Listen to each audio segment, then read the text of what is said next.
of our business study class. My name is Ajayi Sadiq Abdullah.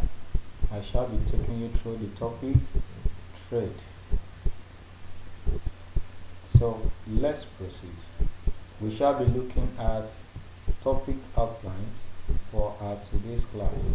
The topic outline for today's class are: we shall be looking at the meaning of trade, we shall be looking at the importance of trade, and we shall be looking at the forms of trade. Now, let's proceed to look at some of the objectives of this class. At the end of this class, we should be able to define trade. You should be able to mention the importance of trade, and you should be able to state the forms of trade. These are the objectives of our class today. Now let's look at the meaning, definition of trade. Trade can be defined as the act of buying and selling of goods and services.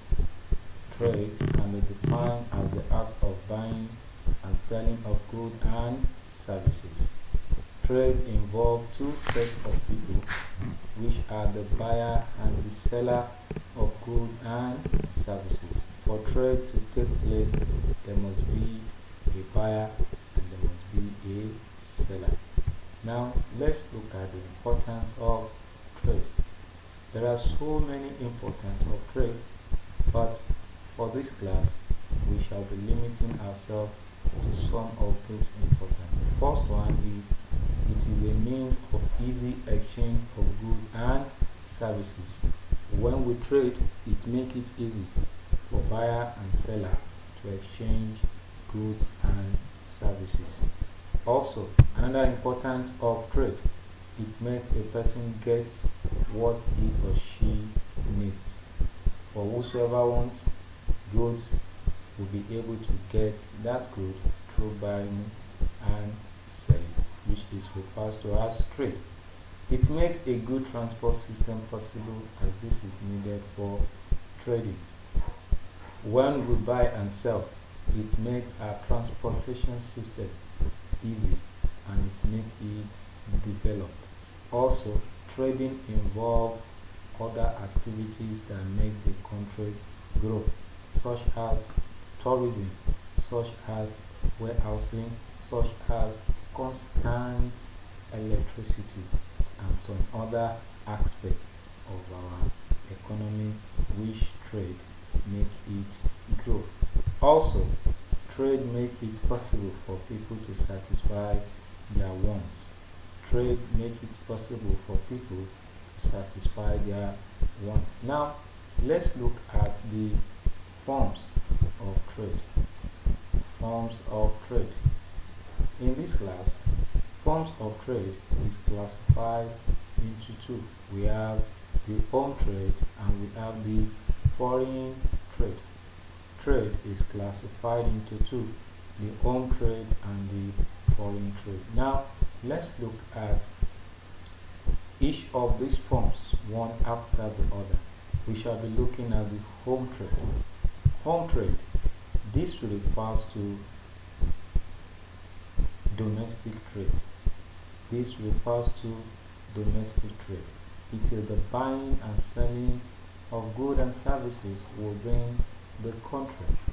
This involves buying of goods and services within the country.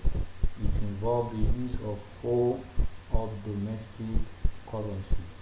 In home trade, it deals with the domestic or home transaction of buying and selling. When we deal in home trade, it is within a country and it makes use of our home or domestic currency. For instance, in Nigeria, a buyer and a seller transact by the use of naira and kobo. Example is buying clothes in Lagos and selling them in Port Harcourt. This is still within our country, Nigeria. So home trade is divided into two, which is the wholesale and the retail. Who are the wholesale? Wholesale are people who buy in large quantity from the manufacturer and sell to the retailer.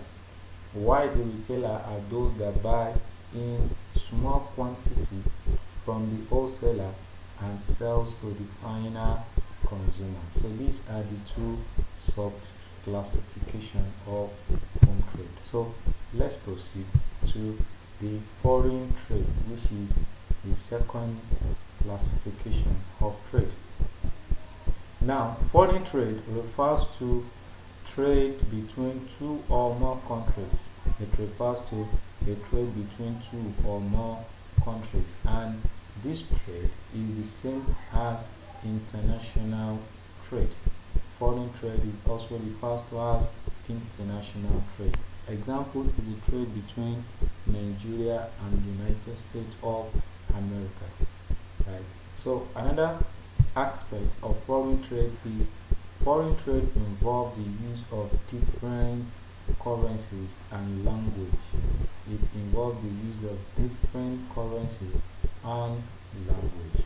Like when a Nigerian man transacts with another man in China, it involves two different languages and it involves two different currencies. Another aspect of foreign trade is it is classified into three aspects: import, export, and entry port. Import, export, and entry port. So let's look at these three classifications of foreign trade. Import.